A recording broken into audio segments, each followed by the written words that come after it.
తూర్పుగోదావరి జిల్లా తాపేశ్వరం శివారులో ఘోర కారు ప్రమాదం జరిగింది. ఒక కారు అదుపు తప్పి కాలువలోకి దూసుకెళ్లింది. ముందు సీట్లో ఉన్న ఇద్దరు ఊపిరాడక చనిపోయారు. యాక్సిడెంట్ ని గమనించిన స్థానికులు వెనక సీట్లో ఉన్న ఇద్దరు వృద్ధులు, ఇద్దరు చిన్నారులను స్థానికులు రక్షించారు. క్రేన్ సాయంతో కారును బయటకు తీశారు. మండపేట పోలీసులు కారు కాకినాడ నుంచి మండపేటకు వెళ్తుండగా ఈ ప్రమాదం జరిగినట్టుగా చెబుతున్నారు. మృతులు బోగిల్లి వీర వెంకట సతీష్, కిరణ్మయిగా గుర్తించారు.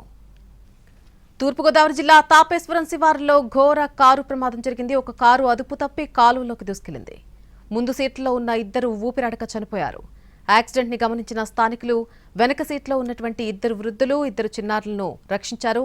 క్రేన్ సాయంతో కారును బయటకు తీశారు మండపేట పోలీసులు.